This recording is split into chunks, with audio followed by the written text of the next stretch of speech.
नमस्कार छात्रों, आज हम कक्षा 9वीं हिंदी का किताबें ये कविता पढ़ेंगे। चौथी कविता है ये। इनके कवि है गुलजार।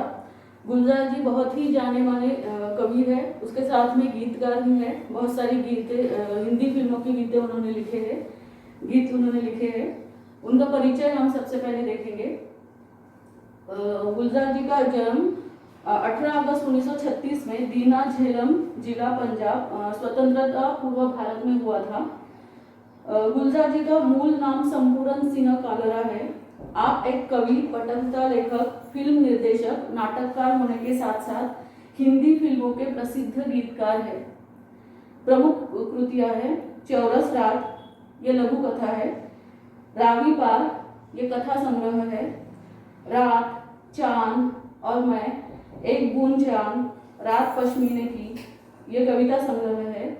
खराशे, कविता कहानी का कोलाज। अभी पद्य संबंधी देखेंगे। ये कविता का नाम है किताबें। आधुनिक संवेदना के साथ परिवेश के संपूर्ण वैविध्य को नए शिल्प में अभिव्यक्त करने वाली ये काव्यधारा है। प्रस्तुत कविता में गुलजार जी ने पुस्तकें पढ़ने का सुख, कंप्यूटर के कारण पुस्तकों के प्रति अरुचि, पुस्तकों और मनुष्यों के बीच बढ़ती दूरी और उससे उत्पन्न दर्द को बड़े ही मार्मिक ढंग से प्रस्तुत किया है। तो सबसे पहले मैं ये कविता पढ़ती हूँ, गौर से सुनिए सब। किताबें झांकती है बंद अलमारी के शीशों से, बड़ी हसरत से तकती है। महीनों अब मुलाकातें नहीं होती जो शामें उनकी सोहबत में कटा करती थी। अब अक्सर गुजर जाती है कंप्यूटर के पर्दे पर। बड़ी बेचैन रहती है किताबें, उन्हें अब नींद में चलने की आदत हो गई है। जो कदरें वो सुनाती थी कि जिनके सेल कभी मरते नहीं थे, वो कदरें अब नजर आती नहीं घर में, जो रिश्ते वो सुनाती थी। वह सारे उधड़े उधड़े हैं, कोई सफा पलटता तो एक सिसकी निकलती है। कई लफ्जों के मानी गिर पड़े हैं, बिना पत्तों के सूखे टूट लगते हैं वो सब अल्फाज जिन पर अब कोई मानी नहीं उठते। जुबां पर जो जायका आता था जो सफा पलटने का, अब उंगली क्लिक करने से बस झपकी गुजरती है। बहुत कुछ तह बतह खुलता चला जाता है पर्दे पर। किताबों से जो जाती राबता था कट गया है। कभी सीने पे रख के लेट जाते थे, कभी गोदी में लेते थे, कभी घुटनों को अपने रिहल की सूरत बनाकर नीम सजदे में पढ़ा करते थे। छूते थे जबी से वो सारा इल्म तो अब मिलता रहेगा आइंदा भी। मगर वो जो किताबों में मिला करते थे सूखे फूल और महके हुए रुपये, किताबें गिरने उठाने के बहाने से जो रिश्ते बनते थे, उनका क्या होगा, वो शायद अब नहीं होंगे। तो इस प्रकार ये कविता, बहुत ही सुंदर ऐसी कविता गुलजार जी ने लिखी है। किताबें, तो बच्चों किताबें हमारे लिए, हमारे जीवन में बहुत ही महत्वपूर्ण है। और बहुत पुराने जमाने से किताबों से हमें बहुत सारा ज्ञान मिलता था, बहुत सारी जानकारी मिलती थी। अब वो किताबें हमसे दूर चली जा रही है, ऐसा हमें लगता है। तो उसका एकमेव कारण कौन सा है, तो विज्ञान, जिसकी वजह से कंप्यूटर आया है। अभी कंप्यूटर पे सब हमें जो भी जानकारी चाहिए वो हमें कंप्यूटर के द्वारा मिल सकती है। तो इसलिए किताबों का महत्व अभी कम हो गया है। तो यही गुलजार जी ने इसमें कहा है। कवि ने पुस्तकों के साथ मनुष्य के पुराने और प्रगाढ़ संबंधों और उनके साथ बिताए पुराने क्षणों को याद किया है यहाँ पे। इसके साथ ही पुस्तकों का दुख दर्द, उनसे मनुष्य की बढ़ती दूरियों तथा कंप्यूटर के कारण पुस्तकों का महत्व कम हो गया है, ये बातें उन्होंने इसमें बताई है। तो मैं अभी इसका आपको अर्थ समझाती हूँ। किताबें झांकती है बंद अलमारी के शीशों से, बड़ी हसरत से तकती है। हमारे पास जो भी किताबें होती हैं हम अलमारी में रखते हैं, देखो। तो अभी ऐसा प्रतीत होता है, ऐसा लगता है, कभी कहते हैं कि वो किताबें सिर्फ अलमारी से झांकती है, अलमारी के शीशों से वो झांक रही है बड़ी हसरत से। हसरत से मतलब बड़ी इच्छा से। बड़ी कसरत से तकती है, देखती है वो बाहर, महीनों अब मुलाकातें नहीं होती, जो शामें उनकी सोहबत में कटा करती थी। सोहबत में मतलब संगत में। अब अक्सर महीनों अब मुलाकातें नहीं होती। कवि कहते हैं कि अभी किताबों से हमारा जो संबंध है वो कम होता जा रहा है। हम किताबें सबसे उसका महत्वपूर्ण कारण है, एक तो लोगों के पास समय नहीं है, इसलिए जो किताबों से उनका जो किताबें वो जो पढ़ते थे वो अभी उनको पढ़ने के लिए समय भी नहीं रहता। इसीलिए कवि कहते हैं कि महीनों अब मुलाकातें नहीं होती। अभी महीनों हो जाते हैं किताबों से मुलाकातें नहीं होती, किताबें पढ़ना नहीं होता, जो शामें उनकी सोहबत में कटा करती थी। और जो शाम के वक्त हम जो किताबें पढ़ते थे उनके साथ में, उनकी संगत में, अब वो हमसे नहीं होता। अब अक्सर गुजर जाती है कंप्यूटर के पर्दों पर, और वही हमारा जो समय है, वही शामें हैं, वो अब कंप्यूटर के पर्दों पर गुजरती है। मतलब कंप्यूटर पे ही हम बैठते हैं, उस पर ही हम पूरी जानकारी, हमें जो भी ज्ञान चाहिए वो हम लेते हैं। बड़ी बेचैन रहती है किताबें। ऐसा लगता है कि वो किताबें अभी बहुत बेचैन हो गई है, क्योंकि उनको कोई पढ़ नहीं रहा, उनकी तरफ कोई देख नहीं रहा। इसलिए कवि कहते हैं कि बड़ी बेचैन रहती है किताबें इस वियोग के कारण। मतलब हमारा जो उनके साथ में वियोग है उसके कारण किताबें बहुत ही बेचैन रहने लगी है। उन्हें अब नींद में चलने की आदत हो गई है। और कवि कहते हैं कि ऐसा प्रतीत होता है कि जैसे किताबों को नींद में चलने की आदत हो गई है। जो कदरें वो सुनाती थी कि जिनके सेल कभी मरते नहीं थे। कवि को मतलब कवि यहाँ पे कहना चाहते हैं कि उनको नींद में चलने की आदत हो गई है। मतलब अब वो किताबें, कवि को वो किताबों के सपने दिखाई देते हैं, इसलिए वो ऐसा कहते हैं। जो कदरें वो सुनाती थी, जो जीवन के मूल्य वो सुनाती थी कि जिनके सेल कभी मरते नहीं थे। मतलब उससे हमें जो ज्ञान मिलता था, जो मूल्य शिक्षण मिलता था, वो कभी कम नहीं होता था, उसके सेल कभी मरते नहीं थे। वो हमेशा जो भी ज्ञान है वो हमेशा वैसा ही हमें देते थे, ऐसा कवि यहाँ पे कहते हैं। वो कदरें अब नजर आती नहीं घर में, जो रिश्ते वो सुनाती थी। और किताबों के साथ में हमारा जो रिश्ता था, या किताबों की वजह से हमारा जो रिश्ता दूसरों के साथ बनता था, वो रिश्ता अभी नहीं दिखाई देता। कभी कभी हम क्या करते थे, एक दूसरे को किताबें भी देते थे पढ़ने के लिए। जो अच्छी किताबें हैं एक दूसरे को देते थे, उसकी वजह से हमारा एक दूसरे के साथ रिश्ता बनता था। तो वो रिश्ता भी अभी कम हो गया है, ऐसा यहाँ पे कवि कहते हैं। वह सारे उधड़े उधड़े हैं, कोई सफा पलटता तो एक सिसकी निकलती है। उधड़े उधड़े मतलब बिखर गए, वो पूरे बिखर गए हैं। किताबें रिश्तों संबंधों के बारे में बताती थी कि वे संबंध अब उधड़ गए हैं, टूट से गए हैं, ऐसा यहाँ पे कवि कहते हैं। कोई सफा पलटता तो एक सिसकी निकलती है। सिसकी मतलब धीरे धीरे रोने के शब्द। कई लफ्जों के मानी गिर पड़े हैं, कई लफ्जों के मानी गिर पड़े हैं। मानी मतलब मान या सम्मान। यहाँ पे कवि कहते हैं कि इन पन्नों से कई शब्दों के अर्थ अब फटकर गिर पड़े हैं, ऐसा यहाँ पे कवि कहते हैं। बिना पत्तों के सूखे टूंड लगते हैं वो सब अल्फाज।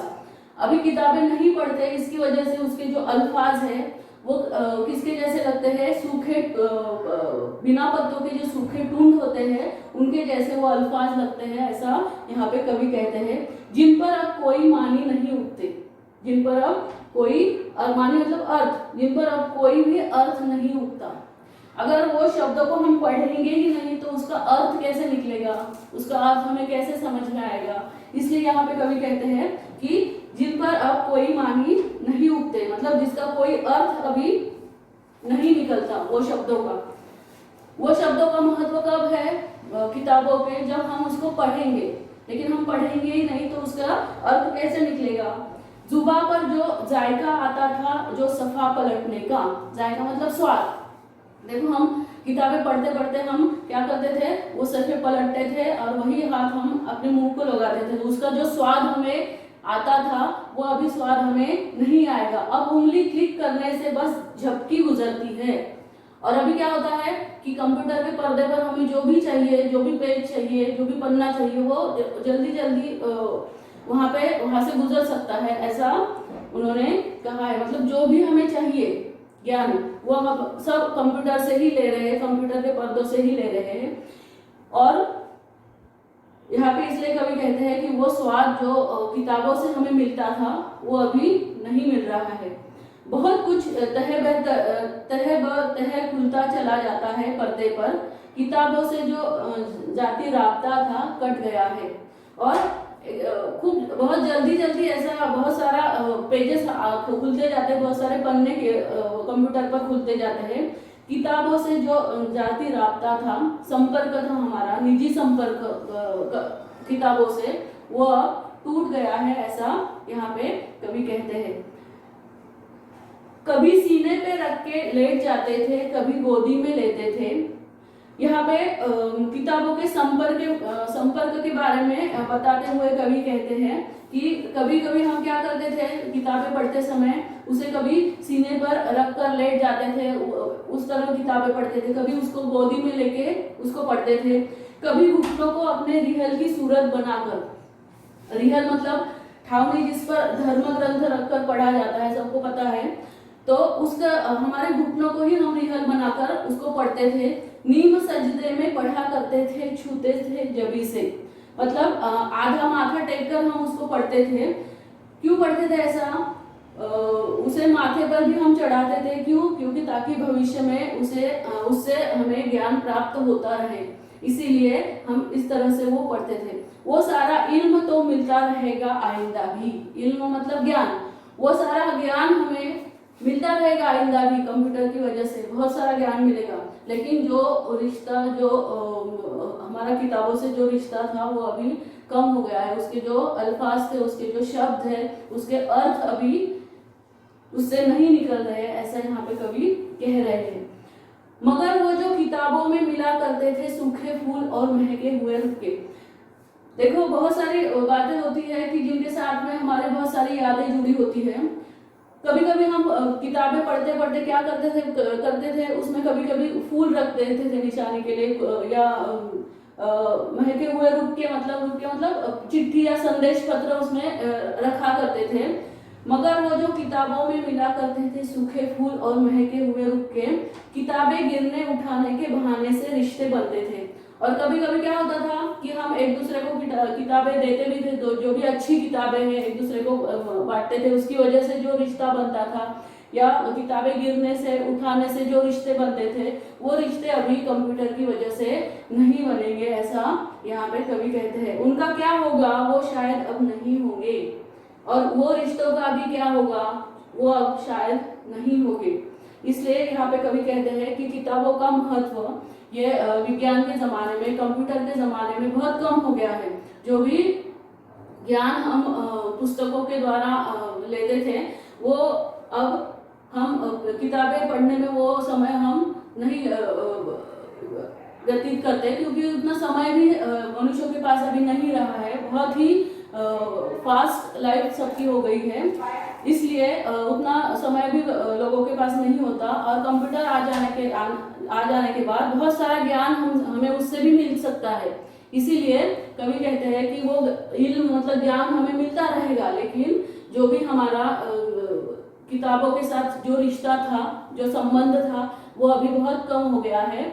और इसलिए यहाँ पे कवि कहते हैं कि हमें अभी भी जितने अच्छी किताबें हैं, जो भी है, वो हमें पढ़ते रहना है, और वो जो ज्ञान है उससे, वो जो जानकारी है, वो हमें लेते रहना चाहिए, ऐसा यहाँ पे कवि कहते हैं। तो इससे हमें यही संदेश मिलता है कि बहुत सारी अच्छी किताबें हैं, देखो बहुत सारे महान जो विभूतियां होके गई, उनके आत्मचरित्र भी है, जिससे हमारा जीवन बदल सकता है। जो सीख के उनका आत्मचरित्र पढ़ के हमें एक नया रास्ता जीवन का मिल सकता है। तो ये बातें हो सकती है अगर आप पढ़ेंगे, इसीलिए जितना पढ़ना आपको हो सके उतना पढ़ा कीजिए, और किताबों के साथ में रहिए। किताबें हमेशा अच्छा ज्ञान ही आपको देगी, और जो भी आपको जानकारी है वो उससे मिलती रहेगी।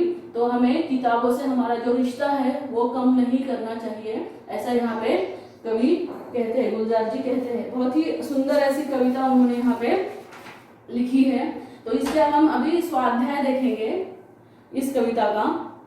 यहाँ पे देखो, पाठ के आधार पर वाक्य पूर्ण कीजिए।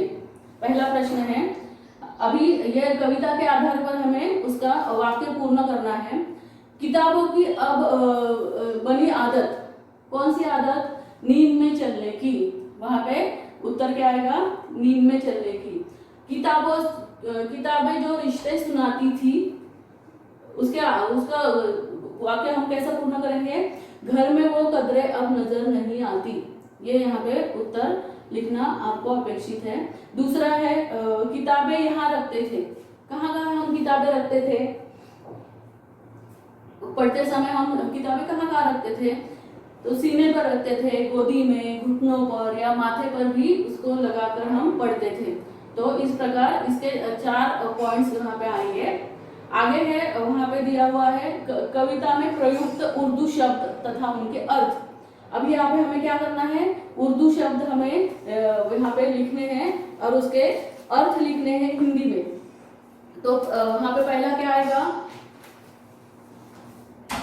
देखो, इल्म, यहाँ पे ये उर्दू शब्द है, वो उसका अर्थ आएगा ज्ञान। अल्फाज को क्या बोलेंगे हम? शब्द। सोहबत को क्या बोलेंगे? संगत। हसरत, कामना। तो ये सब हिंदी शब्द है। या और नीम सजदे मतलब आधा माथा टेकने की स्थिति, तो उसका भी हम हिंदी में अर्थ लिख सकते हैं। जैसे कि आइंदा, ये भी उर्दू शब्द है, उसका है भविष्य में, इसका अर्थ आएगा भविष्य में। तो इस प्रकार हमें यहाँ पे लिखना है। और अभी आगे का प्रश्न है, प्रथम 5 पंक्तियों का भावार्थ लिखिए। प्रथम 5 पंक्तियां, इस कविता की प्रथम 5 पंक्तियां हमें लेनी है। तो वो 5 पंक्तियां कौन कौन सी आएगी? किताबें झांकती है बंद अलमारी के शीशों से, बड़ी हसरत से तकती है, महीनों अब मुलाकातें नहीं होती, जो शामें उनकी सोहबत में कटा करती थी अब अक्सर। तो ये 5 जो लाइन है, पंक्तियां है, उसका हमें भावार्थ लिखना है। तो मैंने आपको अभी जो स्पष्टीकरण दिया है वही उसमें आएगा, लेकिन मैंने पहले भी कहा है कि उसका पहले उत्तर शुरू करने से पहले हमें उसका थोड़ा संदर्भ देना है कि ये जो पंक्तियां है, किताबें इस कविता में से ली गई है, उसके कवि है गुलजार जी। और किताबों का एक पंक्ति में आपने उसका विषय भी लिखा तो भी वहां पे चलेगा। और फिर इसका भावार्थ आपको लिखना है, जो भी है उसका वो आंसर आपको वहां पे लिखना है। आगे का है, देखो, व्याकरण का है, शब्द युग्म पूरे करते हुए वाक्यों में प्रयोग कीजिए। अभी यहाँ पे हमें शब्द युग्म पूरे करने हैं और उसके हमें वाक्य बनाने हैं और लिखने हैं। तो पहला है, देखो, घर। उसके बाद में शब्द युग्म में क्या आ सकता है? तो वो हमें यहाँ पे लिखना है। जैसे कि घर घर, घर घर, ऐसा वो शब्द युग्म आएगा। और उसका वाक्य आपको बनाना है। तो मैं एक एग्जांपल बताती हूँ आपको, एक उदाहरण बताती हूँ। जैसे कि गौतम बुद्ध ने घर घर जाकर लोगों को अपना ज्ञान बांटा।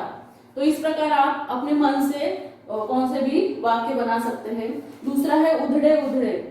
उधड़े है, उसका शब्द युग्म आएगा उधड़े उधड़े। आगे का है भला। भले का क्या आएगा? भला बुरा। आगे का है प्रचार। प्रचार का क्या आएगा? प्रचार प्रसार। आगे का है भूख, उसका आएगा भूख प्यास। उसके आगे का है भोला और उसका क्या आएगा? शब्द युग्म भोला भला। तो इस प्रकार ये हमें शब्द युग्म बनाने हैं और फिर उसका हमें वाक्य भी अपने मन से बनाना है। तो इस प्रकार इसका स्वाध्याय था। तो यह यहाँ पे अभी समाप्त होता है। धन्यवाद।